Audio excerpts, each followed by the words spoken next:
Ma'am పెళ్ళయిన తర్వాత ఆ బాండ్‌లోకి ఎంటర్ అయ్యేటప్పుడు పెళ్ళికొడుకు కానీ, ఆ పెళ్లి కూతురికి కానీ కొన్ని ఎక్స్‌పెక్టేషన్స్ ఉంటాయి కొంతమందివి.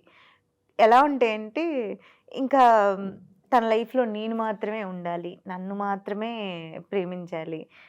ఇంకా అందరికన్నా ఎక్కువ ప్రయారిటీ నాకే ఇవ్వాలి.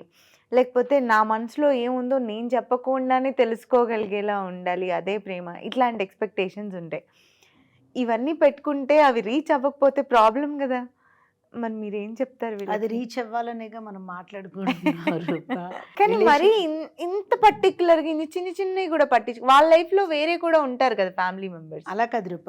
ఇప్పుడు కొత్తగా మ్యారేజ్ అయినోళ్ళకి ఆ హనీమూన్ పీరియడ్ అని ఒకటి ఉంటుంది కదా! Just to get honeymoon period అంటే just to get close to each other ఒక ఫేస్ ఉంటుంది. హ్మ్. సో, మనం కూడా జనరల్‌గా అలా కొత్తగా పెళ్ళయ్యే వాళ్ళని ఎవరు పేరెంట్స్ గానీ, చుట్టాలు గానీ ఎవరైనా గానీ ఆళ్ళని ఒక ఐసోలేట్ చేసి వాళ్ళకంటూ ఒక స్పేస్ ఇచ్చేస్తాం. హ్మ్. ఒక కొత్త పర్సన్ మన ఇంట్లోకొచ్చినప్పుడు అది ఆళ్ళ వయసెంత? హార్డ్‌లీ లైక్ చిన్నవాళ్ళే కదా! ఆ! They are not that 50, 60 year old matured people right? వాళ్ళకి మ్యారేజ్ మీద ఒక డ్రీమ్స్ ఉంటాయి. ఒక రకమైన దాన్నేమంటారంటే ఒక ఒక క్యూరియాసిటీ ఉంటుంది. కొత్త ప్లేస్‌కొస్తున్నారు. They are new to so many things. So, they need a new place, new environment, new మనుషులు, new relationship everything is so new.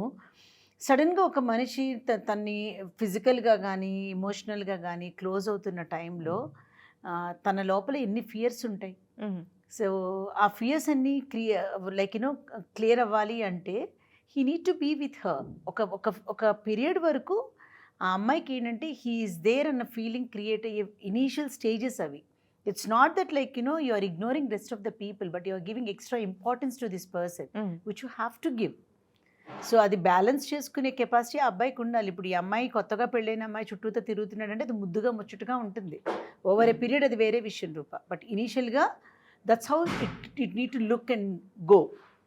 So, ఆ ఇనీషియల్ స్టేజెస్‌లో ఆ పిల్లకి గనక ఆ కంఫర్ట్ జోను, ఆ ఫీలింగు అవన్నీ వచ్చినియి అంటే అది అట్లా బిల్డ్ అవుతా ఉంటాయి రూప. స్లోగా మిగతాయన్నీ ఫార్మ్ అవుతాయి.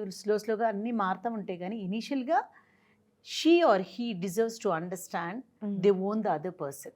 That is the beauty of marriage. That is the beauty of a new relationship. అవును. సో, అది బిల్డ్ చేసుకోగలగాలి రూప. ఇట్స్ నాట్ దట్ చూడు నేనెప్పుడు జోక్ చేస్తా ఉంటా ఎవరైనా "నువ్వు అందంగా ఉన్నావా" అని నన్నన్నారు అంటే, నువ్వు అందంగా లేవని కాదు. You understood. Hmm. It's a compliment to me. Same way if he is giving importance to me, it's not that he is not giving importance to the rest of the family. Hmm. I need to be felt, dealt and made to feel so much that I'm so special to the other person. That is the beauty of initial stages of marriage. Ade strong bonding, ade strong root, and that's from where హ్మ్. everything happens. Right. It blossoms from there. అందుకే కదా వాళ్ళని ఒక honeymoon కన్నా ఏదైనా ఊరన్నా పంపించేది ఎందుకు? ఒక ఇన్హిబిషన్స్ లేకుండా తనుగా ఉండగలిగి ఒకరికొకరు బాండింగ్ క్రియేట్ చేసుకోవడానికే ఆ స్పేస్ క్రియేట్ చేస్తారు. కొన్ని కమ్యూనిటీస్‌లో చూడు రూపా వాళ్ళకి గేమ్స్ పెడతారు. హ్మ్. అవును. ఇవన్నీ ఏంటంటే this are the process to make them feel comfortable with each other. The ఫ్యామిలీస్‌గా గానీ, పిల్లలుగా గానీ. So, it is the right of the bride or the bridegroom to feel they are special. So, no complaints. Right.